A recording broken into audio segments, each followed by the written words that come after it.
अच्छा बच्चों, अब तुम सब घर जाओ। कल से तुम्हारी शिक्षा आरंभ होगी।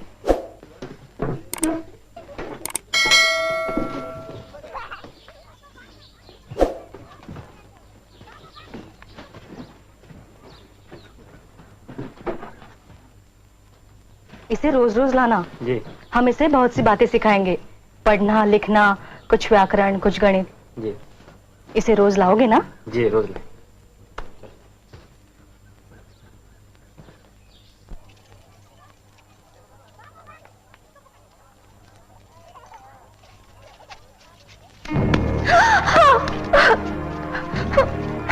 धर्म भ्रष्ट करने वालों का ऐसा ही होता है। तू हिम्मत रखो सावित्री, ये तो शुरुआत है। उनका समाज हम पर कीचड़ी उछाल सकता है और कर ही क्या सकता है। रूखा सड़ा हुआ समाज, अपने हाथों पैदा किए दलदल में धंसा हुआ समाज है वो। जब हम कुनबी किसान शिक्षा पालेंगे तो कुल समाज को उलट कर रख देंगे हम, सारे कालिमा धो देंगे हम।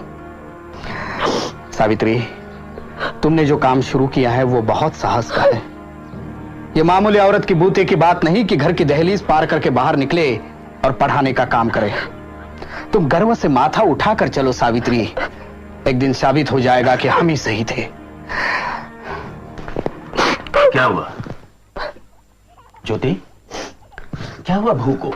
नहीं कुछ नहीं बाबा। तो फिर रो क्यों रही है? साड़ी पर ये गोबर और कीचड़, क्या बात है?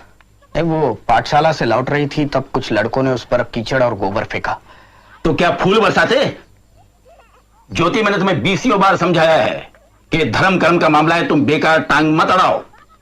शूद्रों को और औरतों को पढ़ने लिखने का अधिकार नहीं है, लेकिन तुम मानते ही नहीं। वो पाठशाला खोलकर तुमने पूना के हर ब्राह्मण को अपना दुश्मन बना लिया है। हर ब्राह्मण नहीं बाबा, कुछ समझदार ब्राह्मण हमारे साथ भी हैं। तुम्हें पढ़ने के लिए स्कूल भेजा, वही मैंने गलती की। उन पादरी मास्टरों ने तुम्हारा दिमाग खराब करके रख दिया है। उसी वक्त मैं अपने समाज के लोगों की बात मान लेता तो आज ये दिन देखना ना पड़ता। अरे तुम्हें करना हो तो करो, जिद्दी आदमी ठहरे, लेकिन मेरी बहू को उसमें क्यों घसीटते हो?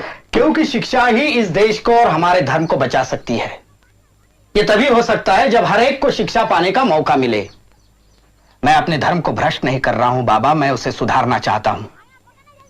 मैं आप ही से पूछता हूं कि यह कानून किसने बनाया है कि सिर्फ ब्राह्मणों को पढ़ने का अधिकार है और शूद्रों को नहीं है? यह ब्राह्मणों का बनाया हुआ कानून है, नहीं है? यह सब भगवान की आज्ञा है। भगवान को इसमें क्यों घसीटते हैं आप? हा? किसी भी देश में किसी भी धर्म की कोई किताब भगवान ने कभी नहीं लिखी। हर किताब मनुष्य ने लिखी है, और धर्म पंडितों ने बार बार कहकर यह बात हमारे दिमाग में भर दी है कि यह भगवान की आज्ञा है, ताकि हम कोई सवाल नहीं उठा सके। देखो, शूद्रों और औरतों को भगवान के नाम पर दबाया गया है और कुछ नहीं है। देखो ज्योति, मैं तुमसे बहस नहीं करना चाहता। मैं सिर्फ इतना जानता हूं कि हमारे पुरखों ने कुछ नियम बनाए हैं और हमें उनका पालन करना चाहिए, बस। हाँ, मैंने भी एक नियम बनाया है बाबा। मेरे पीछे पीछे आओ, मेरे पीछे पीछे आओ, रुको नहीं तुम मत घबराओ। धिक्कारो मनु की आज्ञाएं, शिक्षा पाओ और दिलाओ। शिक्षा का आनंद महान, ज्योति का कहना लो मान। बकवास।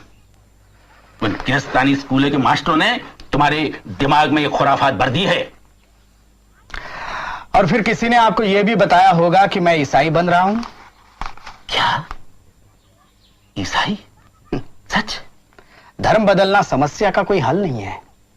हालांकि ईसाई धर्म की कई बातें मुझे सही और सच जान पड़ती है, फिर भी मैं हिंदू ही बना रहना चाहता हूं, क्योंकि मैं हिंदुओं के विचार में सुधार लाना चाहता हूं। देखो ज्योति, मैं एक ही बात समझता हूं, और वो ये है कि तुम्हारी वो पाठशाला बंद होनी चाहिए और बहू का पढ़ाना भी खत्म होना चाहिए।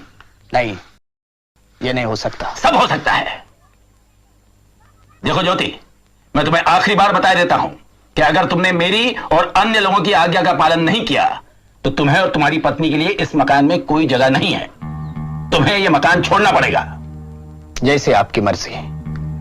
हम हमारे विचारों में बदल नहीं कर सकते, इसलिए घर छोड़कर जा रहे हैं।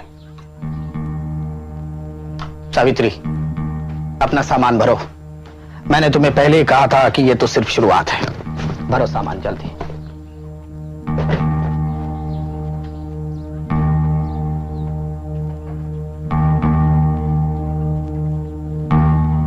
ज्योति तो पागल हो गया है, निराट पागल। अरे